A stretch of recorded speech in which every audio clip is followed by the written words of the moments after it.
আসসালামু আলাইকুম প্রিয় দর্শক, অন্নমঞ্চের আলাপ চাইতায় আপনাদের সকলকে আমন্ত্রণ জানাচ্ছি। কথা বলার জন্য আজ আমরা আমন্ত্রণ জানিয়েছি এবং আমাদের সঙ্গে যুক্ত হয়েছে দিল্লিতে বসে শেখ হাসিনা কি করছেন, তার রাজনৈতিক ভবিষ্যৎ কি, তার প্ল্যান কি, পরিকল্পনা কি রাজনীতি নিয়ে। শোনা যাচ্ছে দিল্লিতে তিনি অফিস করেছেন, তার বাসায় নিয়মিত বৈঠক হয়। আর দিল্লির যে ডাউন টাউন, যেখানে রাজনৈতিক দলগুলোর অফিস রয়েছে, এখন সেটা কি নিজামুদ্দিন নাকি সফদরজং রোড নাকি অন্য কোথাও, সেটা এখন স্পষ্ট আমরা জানি না। আর অন্যদিকে কলকাতাতে আওয়ামী লীগের যে অফিস, সে অফিস জুড়ে সবসময় একটা হই হই রই রই ভাব। ঢাকাতে যেভাবে আওয়ামী লীগের অফিসের একটা রমরমা অবস্থা ছিল, তার সাথে অনেক বেশি। Justice become a political club. বাংলাদেশে যারা ছিলেন তাদের অনেক কাজ ছিল, আর এখন দিল্লিতে কিংবা কলকাতাতে যারা আছেন তারা আসলে অখণ্ড অবসরে আছেন। পেপারে আসছে অনেক মন্ত্রী যারা সাবেক চুলে কলপ মাখছেন, ফেসিয়াল করছেন, অনেকে নিয়মিত ব্যায়াম করছেন যারা কখনো ব্যায়াম করেনি, অনেকে শরীর ফুলাচ্ছেন, পেশি বানাচ্ছেন। এবং সাম্প্রতিক সময় যেটা দেখা গিয়েছে যে গত 4-5 মাস আগে যাদেরকে খুব বিমর্ষ মলিন দেখা যাচ্ছিল, তাদের ইদানিংকালের যে কথাবার্তা এবং ছবি, তা দেখে মনে হচ্ছে তারা বেশ উদ্দীপিত শক্তি অর্জন করেছেন, সামর্থ্য অর্জন করেছেন এবং যে কোনো একটি টার্গেট পূর্ণ করার জন্য বিশ্বাস এবং আস্থা অর্জন করার চেষ্টা করছেন। কারণটা কি? গত 1 বছরের মধ্যে শেখ হাসিনাকে নিয়ে নানা রকম গুঞ্জন আমরা শুনেছি। তিনি যখন গেলেন, প্রথমত বলা হলো যে তিনি কলকাতাতে গেছেন, ত্রিপুরাতে গেছেন, আসামে আছেন, এরকম নানা কথা। পরে আবার বলা হলো যে না, তিনি এই সামরিক বিমানে করে দিল্লিতে আছেন, তাকে গৃহবন্দী করে রাখা হয়েছে, কেউ তার সঙ্গে দেখা করতে পারে না। ভারত সর্বদলীয়ভাবে সিদ্ধান্ত নিয়ে তাকে 24 ঘন্টার মধ্যে তৃতীয় কোনো দেশে পাঠানো হবে। প্রথমে বলা হলো ইংল্যান্ডে, তারপরে বলা হলো ইংল্যান্ড তাকে নেবে না। তাহলে তিনি কোথায় যাবেন? নিউজিল্যান্ডে যাবেন, যেখানে তার আত্মীয় আছে। মানে নিউজিল্যান্ডের যে এখন রাজ পরিবার রয়েছে, যারা ওখানকার আওয়ামী লীগের মতো বা বিএনপির মতো শক্তিশালী, তো সেই পরিবারের মেয়ে বিয়ে করেছেন। না, নিউজিল্যান্ড না, এটা হলো ফিনল্যান্ড। সেই পরিবারের মেয়ে বিয়ে করেছেন শেখ রেহানার সন্তান, তো ববি। কাজে ববির শ্বশুর দেশে তিনি যাবেন না। আবার কেউ বলে যে না, তিনি তার পুরনো বন্ধু, বাংলাদেশের বন্ধু, আওয়ামী লীগের পারিবারিক বন্ধু, একেবারে শেখ মুজিবুর রহমান বঙ্গবন্ধু, তার জমানা থেকে এখনো পর্যন্ত যে দেশ এবং যে রাষ্ট্রটি কখনো আওয়ামী লীগকে ছেড়ে যায়নি এবং আওয়ামী লীগের সঙ্গে আনকন্ডিশনালি থেকেছে, বেইমানি করেনি, মুনাফিকি করেনি, সেই দেশ হলো রাশিয়া। তিনি রাশিয়াতে যাবেন, ভালো কথা।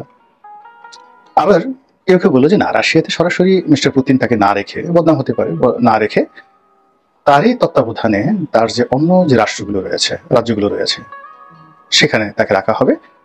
কি যেন উজবেকিস্তান না কাজাকিস্তান, এরকম একটা দেশের নাম আমরা শুনলাম।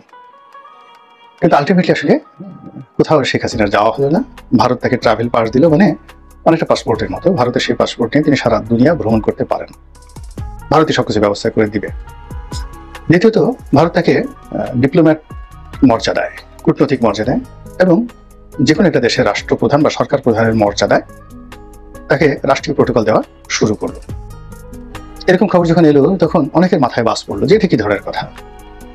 বাংলাদেশের যারা দেশের বাইরে থাকে টোকাই ইউটিউবার আছে, তো এই সকল টোকাই ইউটিউবার যারা রাজনীতির বোঝে না, লেখাপড়া ইন্টারমিডিয়েট পাস করেছে, তাও করেছে কিনা সন্দেহ, মানে মানুষকে গালাগাল করা ছাড়া যাদের আসলে রাজনীতির যে থিওলজি সেই সম্পর্কে ন্যূনতম যাদের জ্ঞান নেই, তো তারা অকথ্য ভাষায় গালাগাল শুরু করলো ভারতকে। অসভ্য একটা দেশ, এই করেছে ইত্যাদি ইত্যাদি। তাদের সঙ্গে আমাদের জিহাদ করতে হবে। আর তাদের যে সকল অনুগামী রয়েছেন, যারা তাদেরই মতো বা তাদের মতো নয়, তাদের সেটা আরো নিম্নমানের, হই হই রই রই করে যে না, ভারতকে জ্বালিয়ে দিতে হবে, পুড়িয়ে দিতে হবে, দিল্লি দখল করতে হবে, 7 সিস্টার দখল করতে হবে। আর এই কাজ সামাল দিতে গিয়ে, কর্ম সামাল দিতে গিয়ে বেচারা ডক্টর মোহাম্মদ ইউনূস তিনি ভারী মুসিবতের মধ্যে পড়লেন। অভিজ্ঞ মানুষ, বয়স্ক মানুষ, তিনি জানতেন যে ভারতের সঙ্গে তার বন্ধুত্ব লাগবে, তারপরে ভারতের সঙ্গে তার চেষ্টা লাগবে, তদবির লাগবে। তো এই সকল কাজকর্ম করতে গিয়ে তিনি নরেন্দ্র মোদী সাহেবের সঙ্গে একাধিকবার বৈঠক করার চেষ্টা করলেন, বন্ধুত্ব করার চেষ্টা করলেন। কিন্তু ওখানে এমন একটা পরিস্থিতি তৈরি হলো যে ভারত বাংলাদেশের আর বন্ধু হলো না এবং তারা বলে দিল ভবিষ্যতে যখন কোনো নির্বাচিত সরকার আসবে, তাদের সঙ্গে ভারত সম্পর্ক পুনর্বিবেচনা করবে। ভারতীয় ভিসা, ভারতীয় চিকিৎসা, ভারতীয় আমদানি রপ্তানি, ব্যবসা বাণিজ্য সব ক্ষেত্রে রীতিমতো যে ধস নামলো, এটা এখন পর্যন্ত চলমান। বোঝার চেষ্টা করুন। আমরা চীন থেকে আমদানি করি, কিন্তু আমাদের আমদানির সবচেয়ে বড় পার্টনার ভারত, যেখানে অলমোস্ট আমাদের ইম্পোর্ট বাণিজ্যের 40% ভারত থেকে আসে। আর যদি বেসরকারি বা চোরাচালানির আমরা হিসাব ধরি, আমাদের দেশে অলমোস্ট 70% আমদানি পণ্য ভারত থেকে আসে, 70%, যেটা চোরাচালানি। সেখানে গরু বলেন, মরিচ বলেন, চাল, ডাল, চিনি, আটা, ময়দা থেকে শুরু করে আরো অনেক কিছু, পুরো জিনিসগুলো এখন বন্ধ। ফলে এই দায় আমাদের মেটাতে হচ্ছে বৈধ পথে আমদানির মাধ্যমে, তৃতীয়, চতুর্থ, পঞ্চম দেশ থেকে আমদানির মাধ্যমে। বিশাল ব্যয়, দ্রব্যমূল্য বেড়ে গেছে, আর আমাদের দেশে যা হবার তাই হয়ে গেছে। ডক্টর মোহাম্মদ ইউনূস যেহেতু অর্থনীতির ছাত্র, তিনি এবং তার লোকজন, পররাষ্ট্র উপদেষ্টা, প্রাণান্ত চেষ্টা করেছেন ভারতের সঙ্গে সম্পর্ক স্বাভাবিক করার জন্য। কিন্তু ওই যে বললাম যে টোকাই প্রকৃতির যারা লোকজন রয়েছে, তারা এরকম মানে সেই গল্পের মতো এতটা মানুষের মধ্যে বিভ্রান্তি ছড়িয়ে পড়লো যে ভারতের সঙ্গে আসলে সরকারের যে কোনো নেগোসিয়েশনটা আসলে চালানো ডক্টর মোহাম্মদ ইউনূস সরকারের পক্ষে সম্ভব ছিল না, এবং এখনো সম্ভব নয়। তারা এই টোকাইরা বললো পাকিস্তানে যাও, তারা বললো চীনে যাও, মানে পুরো অর্থনীতি, তারপরে রাজনীতি, সমাজ ব্যবস্থা, রাষ্ট্র ব্যবস্থা, রাষ্ট্রযন্ত্র সবকিছু যখন এলোমেলো হয়ে গেল, এখন এমন একটা অবস্থা এই সময়টিতে এসে, জুলাই আগস্ট বিপ্লবের 1 বছর পর, এখন আসলে কোনো কিছুই কারো নিয়ন্ত্রণে নেই। টোকাইরা আগে যেভাবে কথা বলতেন, তাদের কথা যেভাবে হই হই রই উঠত, এখন সেটা হচ্ছে না। টোকাইদের মধ্যে নানা গ্রুপ হয়ে গেছে। একটা গ্রুপ কচুখ্যাতি গ্রুপ, আর একটা গ্রুপ পদবালক গ্রুপ, আর একটা গ্রুপ নানা রকম নিজেদের মানে তাদের যাকে বলা হয় নিজেরা নিজেদেরকে নিচে নামাতে নামাতে এমন একটা জায়গাতে নিয়ে আসছে যে রাষ্ট্রের যারা কর্তা ব্যক্তি, তারা এখন বুঝতে পেরেছেন যে এই সকল লোক রাষ্ট্র শক্তির শত্রু। ফলে রাষ্ট্র তাদেরকে ধরার জন্য ফাঁদ পেতেছে। যে কোনো মূল্যে তাদেরকে এবং তাদের যারা ঘনিষ্ঠজন রয়েছেন এই রাষ্ট্রের মধ্যে, যারা অশান্তি সৃষ্টি করেছেন গত 1 বছর, তাদের সকল তালিকা করে তাদেরকে ধরার জন্য রাষ্ট্রের যত যন্ত্র আছে সর্বোচ্চ সতর্কতা নিয়ে everybody they are trying, is the reality. এখন এই যে একটা বিরাট ক্ষত তৈরি হয়ে গেছে, আপনি তো রাতারাতি চাইলেই এই ক্ষতটা পূর্ণ করতে পারবেন না। ডক্টর মোহাম্মদ ইউনূস, তারেক রহমান সাহেব বলেন, ইভেন শেখ হাসিনা বলেন, ইভেন অতীতের সবচেয়ে বড় শাসক সম্রাট আকবরকে যদি বাংলাদেশে বসিয়ে দেন, অন্তত 7-8 বছরের আগে এই দেশ ঠিক হবে না। শেখ হাসিনার জমানাতে যে ক্ষয়ক্ষতি হয়েছিল, যদি ডক্টর মোহাম্মদ ইউনূস ঠিক মতো চালাতে পারতেন, হয়তো 3 বছরের মধ্যে এটা কাটিয়ে ওঠা সম্ভব ছিল। কিন্তু গত এক বছরে যে সমস্যাগুলো তৈরি হয়েছে, তাতে করে অতীতে শেখ হাসিনার ক্ষতগুলো সারার জন্য 3 বছর, আর এখনই গত 1 বছরে যে ক্ষতগুলো তৈরি হয়েছে, অ্যাটলিস্ট আরো 5 বছর, 8 বছরের আগে এই দেশের কোনো কিছু স্বাভাবিক হবে না। এখন যে সমাজটা, এটা সার্ভাইভাল ফর দ্য ফিটেস্ট। যাদের শক্তি আছে, সামর্থ্য আছে, বুদ্ধি আছে, কৌশল আছে, তারা টিকে থাকতে পারবে, আর বাকি সব নিঃশেষ হয়ে যাবে।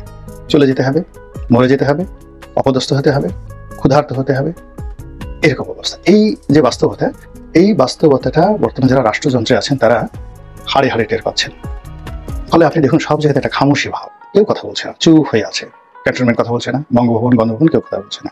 কিন্তু এই দুর্বলতাটাকে কাজে লাগিয়ে শেখ হাসিনা তার তৎপরতা বাড়িয়ে দিয়েছেন। কি বাড়িয়ে দিয়েছেন? আমরা যেটা জানতে পারছি, তিনি আগামীতে নির্বাচন হবে, সেই নির্বাচনে অংশগ্রহণ করবেন। Can you imagine? কি কথা তিনি বলছেন? কনফিডেন্স কোথায়, কোন সূত্রে, কেন, কিভাবে তিনি আসবেন, নির্বাচন করবেন, এই কথাগুলো তিনি বলছেন। 2 নম্বরে আবার যে তত্ত্বাবধায়ক ব্যবস্থা ধ্বংস করেছেন, সংবিধান নষ্ট করেছেন, তিনি আবার বলছেন যে আমরা তত্ত্বাবধায়ক সরকার ছাড়া নির্বাচন করব না। তাহলে তার যে আত্মবিশ্বাস, সেটা কোন জায়গা থেকে পৌঁছে গেছে? প্রথমত তিনি নির্বাচন করবেন, দ্বিতীয়ত তিনি আত্মবিশ্বাসী বলেছেন যে তারা ছাড়া নির্বাচন হবে না, এবং তারা তত্ত্বাবধায়ক সরকার ছাড়া অন্য কোনো নির্বাচন মেনে নেবে না। গেল।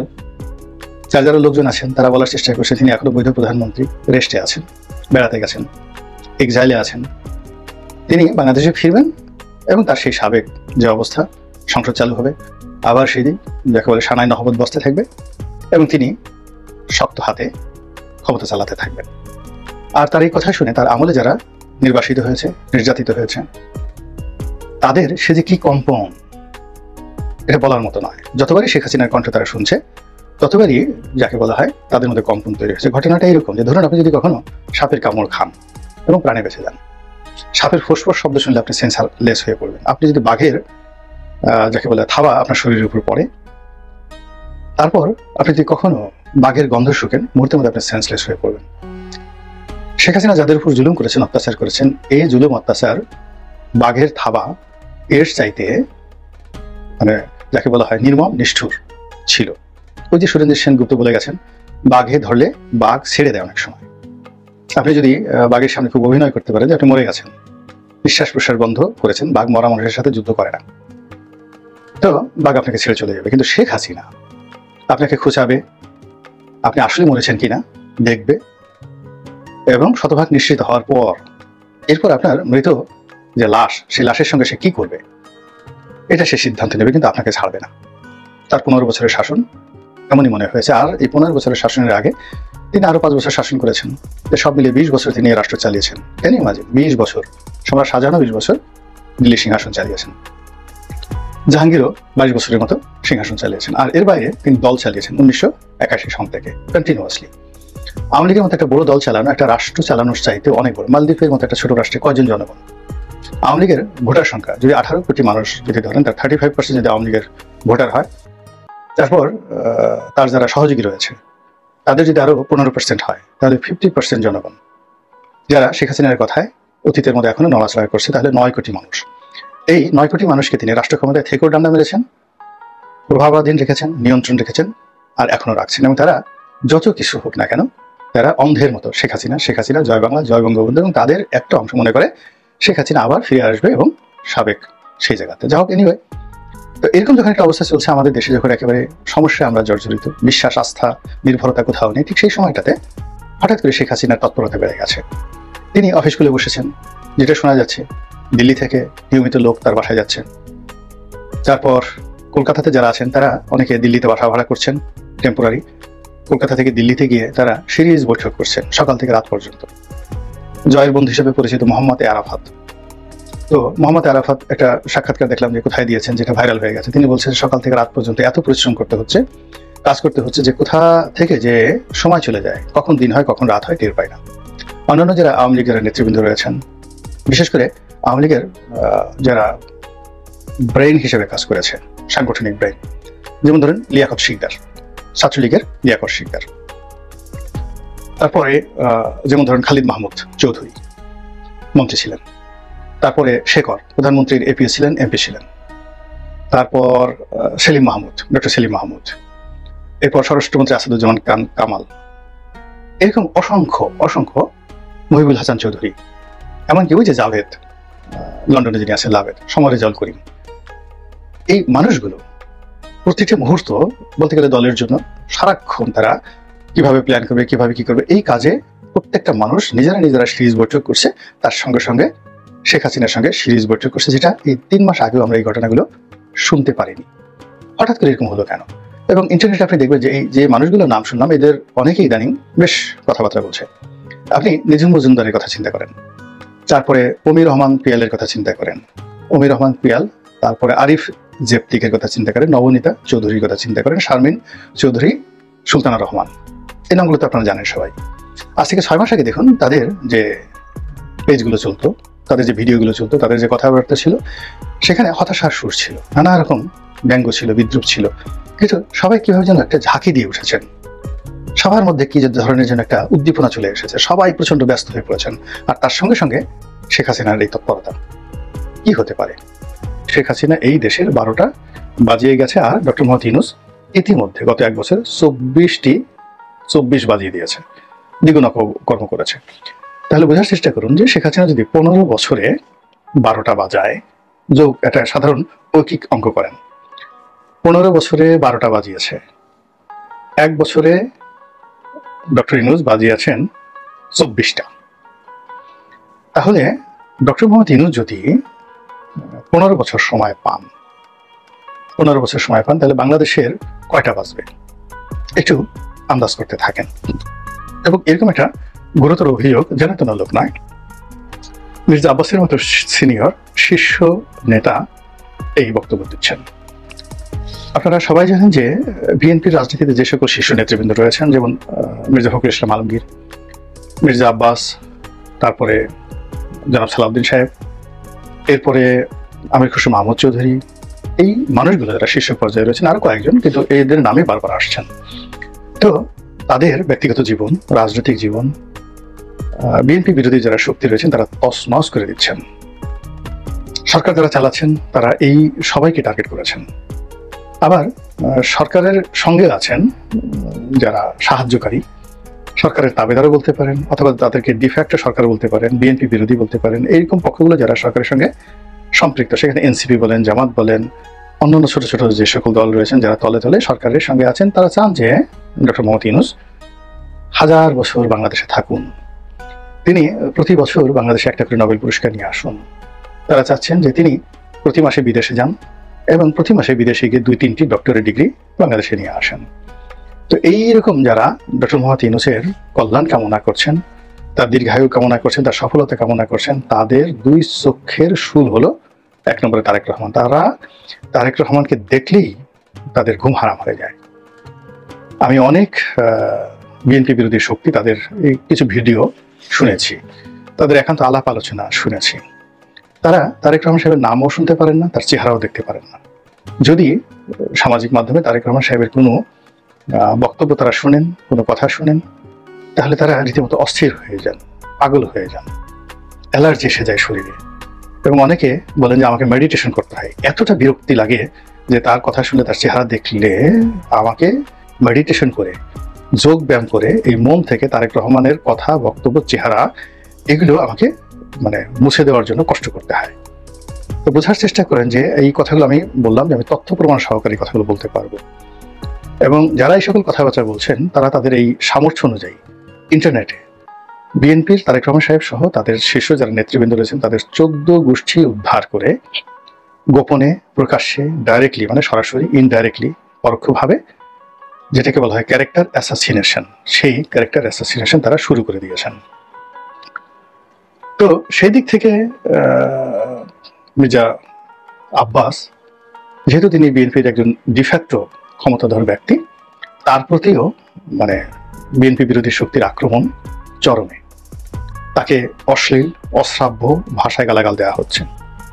আমেরিকা থেকে, প্যারিস থেকে, লন্ডন থেকে, নিউ ইয়র্ক থেকে, ওয়াশিংটন থেকে, মালয়েশিয়া থেকে, তারপরে মসজিদ থেকে, মাদ্রাসা থেকে, রাজপথ থেকে তাকে, তার স্ত্রীকে, তার 14 গোষ্ঠীকে চাঁদাবাজ বানানোর জন্য, দুর্নীতিবাজ বানানোর জন্য, অশিক্ষিত নানা রকম কথাবার্তা বলে এই ভদ্রলোককে উত্তেজিত করার চেষ্টা করা হচ্ছে। ফলে আমি দেখলাম যে 1 বা 2 এরকম তার যারা সমালোচনাকারী, তাদের বিরুদ্ধে মির্জা আব্বাস কথা বলতে গিয়ে ধৈর্য হারিয়ে ফেলেছেন এবং তিনিও তাদেরকে গালি দিয়েছেন। ওদের মতো এরকম অসভ্য ভাষায় গালি দিতে পারেনি তিনি, ভদ্রলোক মানুষ, তার মতো করে তিনি গালি দিয়েছেন। কিন্তু ব্যাপার হলো তিনি গালি দিতে বাধ্য হয়েছেন। কিন্তু আসলে নর্মালি তার তো এই গালি দেওয়ার কথা নয়, বা এই সময়টিতে তার উত্তেজিত হওয়ার কথা নয়, কিন্তু তিনি হয়ে গেছেন। দ্বিতীয়ত, যে তিনি এই সময়টিতে ডক্টর মোহাম্মদ ইউনূসকে কেন দায়ী করছেন, এর কারণ হলো যারা তাকে গালি দিচ্ছে, তার নেতাকে গালি দিচ্ছে, তার দলকে গালি দিচ্ছে, তাদের প্রমোটার হিসেবে তিনি মনে করছেন যে ডক্টর মোহাম্মদ ইউনূস এবং তার যারা লোকজন রয়েছেন তারা তাদের প্রমোটার হিসেবে কাজ করছেন। ফলে তার যে যত ক্রোধ এবং ক্ষোভ, এটা ডক্টর মোহাম্মদ ইউনূসের উপর আসছে, এটাই স্বাভাবিক। এবং এটাকে প্রকাশ করার জন্য তিনি মূলত শেখ হাসিনাকে সামনে নিয়ে এসেছেন। এবং তার এই বক্তব্য বিএনপির দলীয় বক্তব্য যদি নাও হয়,